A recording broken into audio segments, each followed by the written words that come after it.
Welcome. This is the Ralph Bivens Project, and we're glad you're here with us today. We're going to talk about things you may see as you're driving around, things you wonder about, and just new things that are popping up the skyline and are not going to happen. So we're really fortunate to have with us Michael Shurik of Arch-Con Corp, which is a big and fast-growing construction company with offices in a number of cities. And he's done some really interesting things and historic redevelopments. He's done new projects here and there. And one thing he is he's kind of like on the front edge of what's going to be built, what's being planned, what might be built and doesn't get built. But he's on the front edge of this whole process of new things that are getting built. And so that's why, Michael, welcome. I did want to ask you for what are you seeing, looking out in the future, your future radar screen, what's getting ready to happen? Getting better, worse? What's going on? What's going to be built?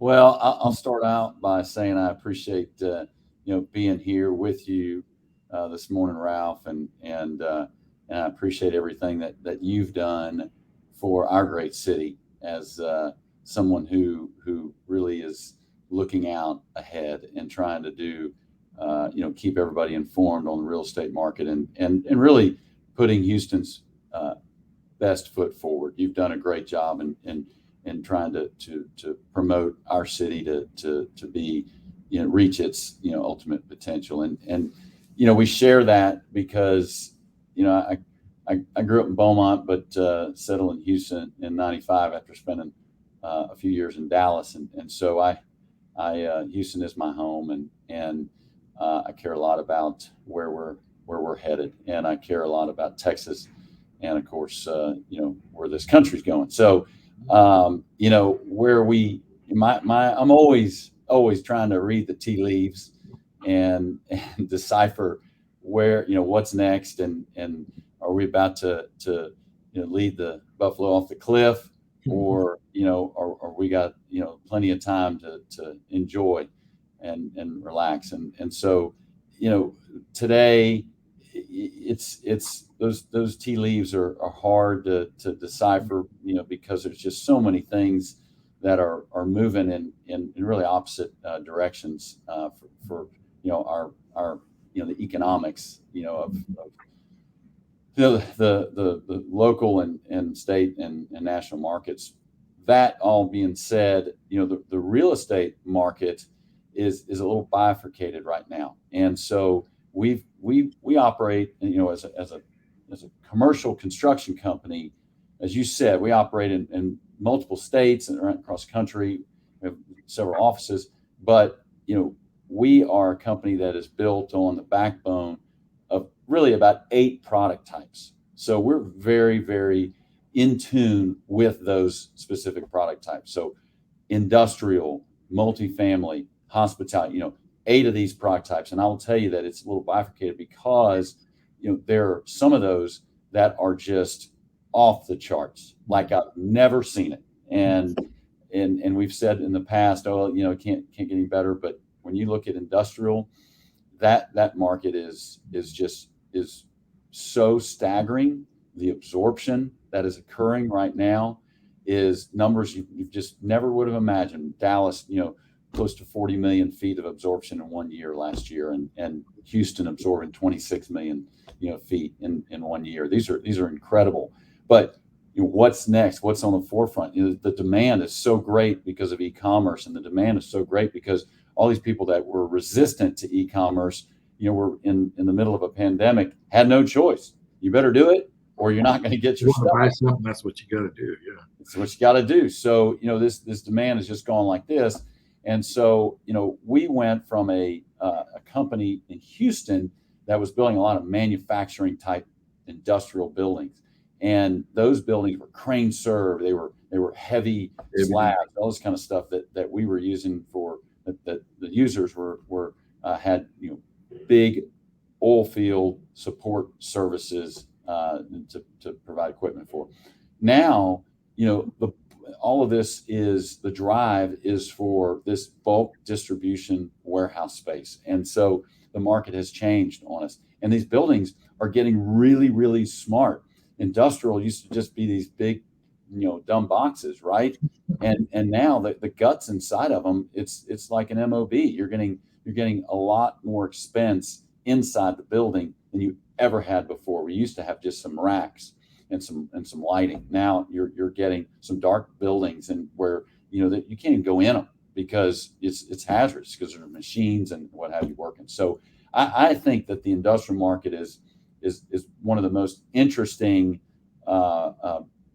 real estate plays right now that's out there, and that's why everybody's jumping into it. I mean, you go across the board and you'll see the number of people that are investing in industrial real estate right now, is phenomenal. It's a true shift in how we're functioning as a society. So that's that's at the one extreme, right? That's industrial. That's number two is multifamily. We can talk about that in a little bit, but multifamily is just a rocket ship because the demand is so great and rates are going up so high. I'm just going to skip over some. There are a lot of apartments being built, and oh my God, incredible. It's a big thing. Yeah. On the other end of that, spectrum, what is not, of course, office is really in this weird place, right? And so, working from home, another, change, a paradigm shift, and so now, assets that that were struggling before are really struggling and trying to identify who the heck and what they're going to be. But new product quality, it's always going to have a certain amount of desire, for it. But it's hard pressed to find funding to do new office, product right now. So that's at the other end. Retail. Oh my God. I mean, retail for us went from, a $90 million a year, $100 million a year business to 30. And that happened really overnight. And so we were building 2 to 3 big box developments a year, and to one, essentially. And we feel like that has seen its worst days behind it. That retail, we're seeing the number of inquiries, we're seeing the number of opportunities increasing right now. So believe it or not, I'm actually a little bullish on, bricks and mortar retail, which, is really surprising. That's weird, isn't it? You've got, this industrial stuff and warehouses that are being built in order to handle the e-commerce and Amazon type things that are happening. But on the other hand, you've got this big, it's been really slow during the pandemic, I'm sure, but these guys are ready to kick up the shopping center thing because, well, people are moving and home construction is going like crazy, and people are moving farther and farther out. That's exactly you right. get the rooftops out there in New Caney and Sealy or whatever, way out. And when you get those rooftops out there, they're going to need stores, so it kind of makes sense that would come back. But it's funny that it's all kind of on this little paradigm thing that's based on this way, kind of based on the pandemic and how people responded. Because you got offices going empty, but then because people, and then they're even going to be harder to fill them up because people only going to work 3 days a week now. You don't have to go in every day. So, I'm going to be able to buy a house, brand new house, way out there somewhere because I'm only going to drive in 3 days. That happens. It hurts the office, but it helps the retail.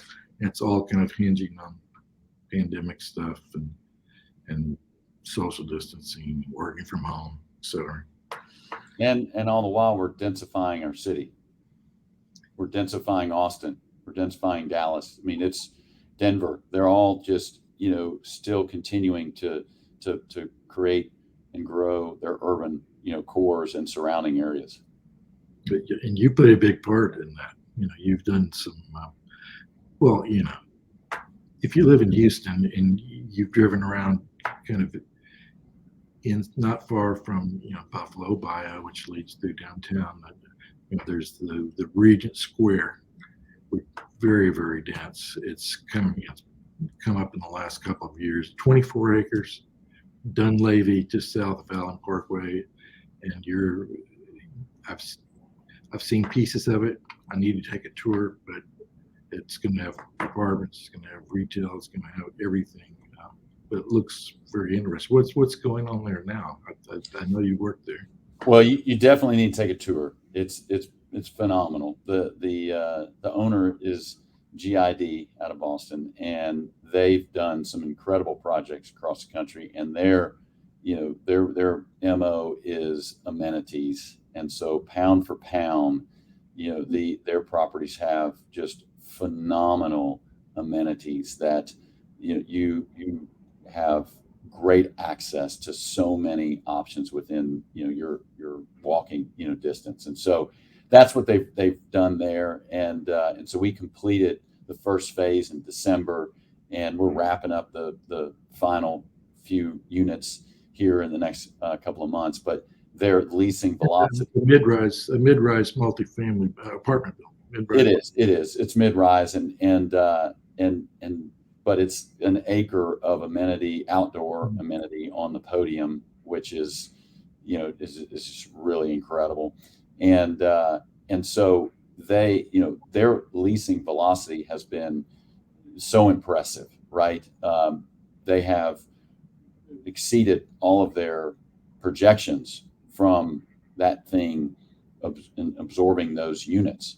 They anticipate that to continue through the summer. We haven't really even hit the high season of getting these units leased, so which is giving them a lot of confidence in the land that they own is master planned over a number of phases, and so there are movement on the next phase and the next phase and the next phase. And so Houston's going to continue to see that little corridor get built out into something really special. I mean, we're basically changing the face of Houston right there between Autry Park and GID's Project Regents, and up and down the bayou with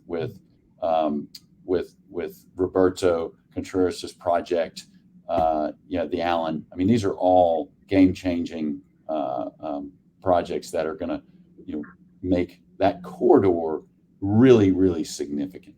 And it's a place where if you're watching a football game or something where they're going to have a little 5-second film clip of here's Houston, they like to take the film there with you got the bayou, the trees, and the skyline in the back. Prettiest bayou we have, I think, in my opinion, out of all of them. We got a lot of them, but that's the prettiest one. That's a great view.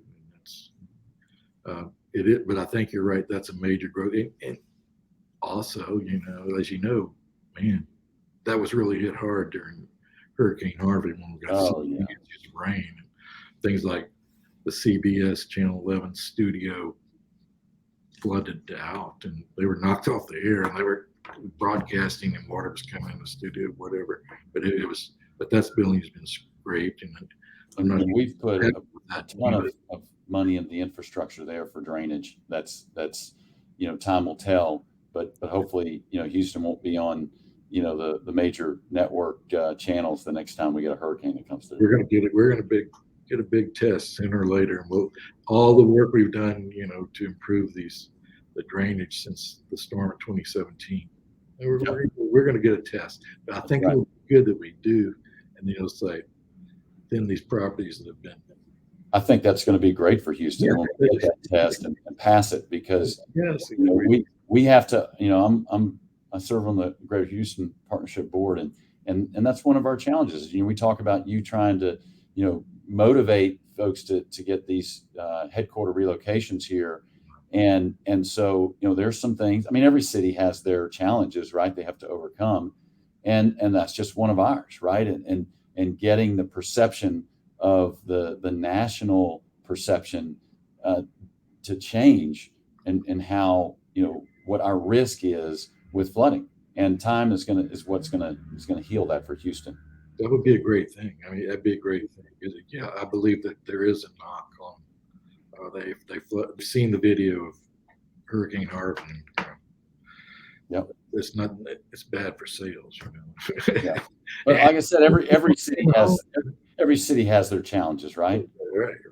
And I think of the people that are in the homes that, you know, some of these neighborhoods, you know, like Meyerland, where it's, you know, made some major awful video during that hurricane, but that the bayou there, the Brace Bayou near there, that they've done a lot of work on that and raised the bridge, all this stuff.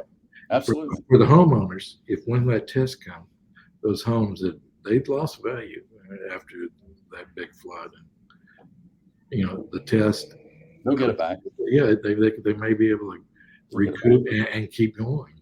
Yeah. You know, but you know, you've done some historic properties. I want to make sure that these are important things. You know, these are important things that, you know, I want our city, and since you're at the partnership, I think being a little bit stronger, you know, saving these buildings, that and restoring these buildings, even different uses. Why is the French Quarter so cool? Well, you know, these are old buildings that they're still there from the 1700s or whatever, and they look great. But sometimes we're too quick to pull the plug and flatten them, I think. And I would like to see that you do some more work. I mean, I think of one little small one that you've done, but it's kind of visible for a lot of people there. You know, Montrose, but you know, the boat place. It was Gibbs Boats. Yeah. Everybody knows that. It's so funny. All these big projects we've done, and somebody will say, "Man, y'all did a great job on Gibbs Boats." Well, you know, that's funny how life works that way. But you know, that was a cleaners back in the day, and it was just a great little jewel piece of architecture, you know, and so that was a fun project to preserve and create some lasting, you know, elements, you know, for Houston. But it's a passion of mine for sure.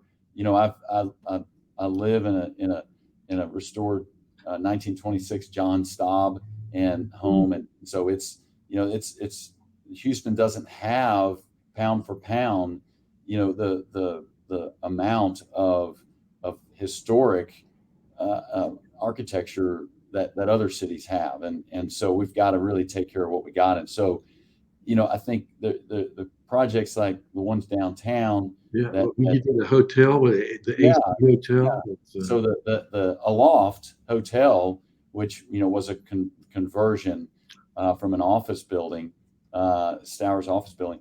You know, that's a great piece of architecture. And, you know, your question might be, you know, was it worth it, right? Would we have been better as a city to tear that thing down and put up some shiny new building? But, you know, that thing just sold and sold, you know, well, and did well in a really, you know, tough hospitality market. I mean, come on. I talk about retail being, you know, hit hard, but goodness, you know, was anything hit as hard as hospitality when the pandemic hit, when travel went to zero, you know, and you had these hotels like these unions like in New York where they had to pay all their people, but they couldn't be open for business. So, you know, our hospitality business, we typically, we've built hospitality since 2000. I mean, my third project was a 27 key motel, you know, the kind behind the wall. And and so, you know, from there we ask me questions about that. Yeah, it's fine. It's fine. We're skip that, right? Right there to skip over that. I think Wayne Beltrafino did an expose on it, but our, you know, we've worked through all of these brands, right, through all these flags, you know, till today where we're building, you know, 17, 18 story select service and up, you know, hotels. And so in the past 5 years, we're typically building 5 to 6 has been kind of our MO. We built almost 60 of these things. Well, now in Houston, Ralph, would you like to know how many hotels I have under construction? How many you got? Zero. Zero. Yeah. Okay. So, that's getting hit pretty hard. I would imagine. I've got 2 under construction in the state. I've got a 17-story Marriott downtown Austin, and I've got a big dual brand 237 key Hilton up in Grand Prairie, city of Grand Prairie, up in DFW. So, those are ones that were special, and I don't know how many hotels are in construction right now in the state, but why I'm tying this to this historic is because we are seeing this percolate on some of this reuse that I foresee happening, that will kind of bring hospitality back out of where it is now, and that is Riverwalk in San Antonio, another couple opportunities downtown Fort Worth, a couple opportunities. You did one in the Stockyards, I believe. I did, yes. That was a new build, but there's still a couple of buildings in Fort Worth that have a great opportunity for this reuse, and then there's a couple in Houston, downtown Houston, and so that is it helps the city really in multiple ways. One, it gets some of these empty eyesore buildings out of the negative forefront, and then you're adding viable business in their place. So I think that's a real opportunity, looking forward for hospitality. Now, I'll just follow that, Ralph, by saying that this historic and adaptive reuse ain't for the faint of heart. You got to love it. You got to have a passion for it, because it's you're going to open it up, and there's something there is going to look a lot uglier than you thought it was going to be. Oh my God! I mean, we put a pool on top of that Stowers building, in engineering that it took to make that happen, which was never intended, and that building had different floor plates. So the first and second floor was showroom, so those were 18 feet, and then you went to the offices, and those were at 10 feet, and then you went up to the warehouse, and those were back up at 22 feet, all in one building. And good grief, you got to try to put a pool on a roof of a building never intended to have anything like that, and so it gets you get a lot of engineering, you get a lot of safety factors that get applied, and so it's just a challenge. But end of the day, is it worth it? I believe it is. Hey, before we leave the hotel thing, remember, this is for the general public. You got to keep it simple. But there in Austin, where you're building the 17-story Fairfield, I was reading some of your details on it. It's 11 inches from the property line, and you've got another hotel, I think, being right there on it. Man, that's pretty tight. That's being 11 inches away from your neighbors. Unbelievable. You're building a 17-story building. This is like building in New York City in a way. If anybody hasn't been to Austin, you ought to go just to experience it. I mean, it's a phenomenon that's occurring, and it's also one of the most difficult places to work, because the lack of materials and the lack of manpower is extreme, because it's so much activity in such a small area, and it's growing so quickly. This is over there on Rainey Street, which is kind of north side of the downtown lake. right on 35. Close to 35, and then Right that's on where it is. 35. Yeah, you know that I've toured another building right there with C.J. Slackman. Yep. He built that 70 Randy condo. Yep. You know, this is his first solo project, and his family, of course, did it out. They say, "Go build this." He was telling me about. It was not Pretty easy. amazing how the city's transforming, isn't it? Yeah, it is. Oh man, so they got a new building for Google. It's almost complete. Oh yeah. Oh, that's great architecture in Pelly, I believe. It's fantastic looking. But Austin's just, it's the hottest market, and one of the hottest markets in the country. Every day I get a press release. Oh, we're going to build this or that. Oh yeah. You want to talk? I mean, I talked about the difficulty of getting the materials and things there, but this might be good. No conversation about real estate and construction is complete without talking about the supply chain and pricing. Everybody wants to know about that. So, Ralph, I think that that's an extreme in Austin, but we're still seeing the adverse effects of this pandemic on our supply chain. And whether you sell beauty care products or you install single ply roof membrane, you're dealing with this, right? Our economy is dealing with this. But it's interesting. I a lot of days recently, I feel like the Grim Reaper. People see me coming and they run because they're like, "Oh my God, he's got bad news. This guy's We're not got going to bad be able news. to get that roof on as fast as we said." No, Something's going to be. probably Something's not. going to. I Something's read going to that cost. thing about you're building a major warehouse for Heinz. You innovated some type of new way of constructing roofs Yep. with that we can't get steel, so you thought of a plan which is pretty brilliant. But I know it's a hassle. What do you think? Let's say you got some typical things you build. On average, what do you think the supply chain issues, not being able to get materials and things like that in a timely manner, how much would that add on to a project? If it would take you a year under normal conditions, what would it take for a construction company to do that now?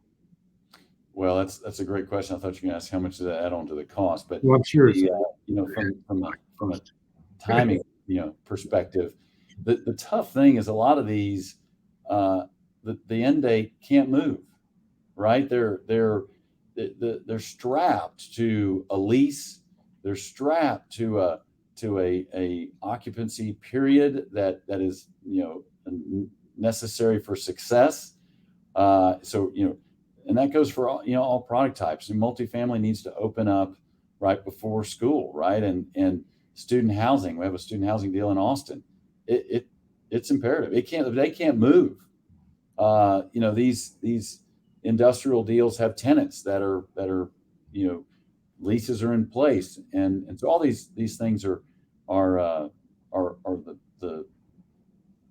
making it more difficult to meet those obligations. But at the end of the day, the day can't move, and so that is then shifts over to, okay, well, how do we get creative? How do we rethink this deal? And the Heinz building, and for Elliott Electric, we said, okay, we can't get bar joists, we can't get steel joists, then let's build a building without them, right? And ultimately hit the schedule because we just completely rethought that concept. And so when it comes to roofing, that's the number. I mean, people think, okay, cost escalations, it's lumber, very high visibility. You got the home builder market, and people see that as a consumer, and it is. It's a a roller coaster. We're all dealing with it. One day you're up, one day you're down, and so, but the ones that aren't as visible for people to see, are probably the most nagging to these projects is roofing. roofing, and that's not just the single ply material. That's the fasteners that's used. It's the insulation that goes under it. It's all the aspects of a roof that goes on. And if you can't dry in, then you can't continue on with the construction. So, we have to be innovative and put temporary roofs down, do things that may drive the cost, but are going to ensure success, for the project. Gotta get it on time. You have to come up with some way to meet your schedule. That's right. We haven't seen some areas get impacted yet, but we're kind of waiting for the other shoe to drop. And any given day, it's a PVC pipe, it's an electrical light fixtures. It's you never know what's going to be in next turn in the barrel. But concrete we've seen pretty stable, and some other categories that glass has got hit initially, but has been pretty stable. So we have to kind of take this day by day, and you have to be fast on your feet. Anybody that's in this market has to be fast on their feet, and be able to say, okay, we planned on this, we're going to use this light fixture, but that's no longer available. So, okay, we're going to switch to this light fixture, and we're going to keep this train running. So they can't move, costs are going up, and that's the challenge in the market today. I hope we get over it. I know you've recently, I wanted to ask you about this before we go, but I know I saw some pictures of you guys, tilting some walls, doing some construction in the snow in Denver. I was like, oh, I hope he's paying those guys good to do that. It's a little chilly on that job site. But look, you're opening, you have opened an office in Denver. Well, tell me about, I like Denver. It's a great place. Tell me why are you doing that? What's so attractive about that? So we have this business model and perfected this model here in Houston. And our strategy is to grow that model across geographically, and that to give us diversity, right? And so Dallas, Austin, now Denver, these have a lot of commonality not in their geography, but people and the business. It's like this is a big country, but it's the real estate world is very, very small. And so Denver, I've been looking at really since 2014. We opened Dallas as our first office outside of Houston, and it was really a toss-up between Dallas and Denver because of relationships. And so Dallas was definitely the right choice. I had already had experience there, but Colorado, it's obviously different weather conditions, as you saw. We're working through the seasons and having to plan for that, but it also is a different mentality when it comes to how it kind of operates and people's mindset, right? And you got to get a lot done during the week. That's all I can say, because people are there for a reason. It's a beautiful place, and they got plans. They got plans on the weekends. So you got it Saturday, man. That's it. You got to get it done. And so those have been some learning curves for us, but adapting really, really well. We got another exciting project about to start there. It's a almost 700,000 foot industrial project that is very one of these automated. It's a really complex deal. It's in Aurora, outside of the airport, and then we're where are we going next? Those are the questions that we're working through right now, and but we're trying to grow our footprint from within and going out. So we're building projects across the country for specialized products, but our our sights are on Atlanta, our sights are on Phoenix, and that's going to give us the hubs that we need to be successful. The big growth markets. Those are big, and I'm sure you can make your way there. So, and yeah, I know you're on your way, Michael, and you've been, but in your materials you say, hey, I don't know if they're dated materials, but roughly a $500 million company. Right.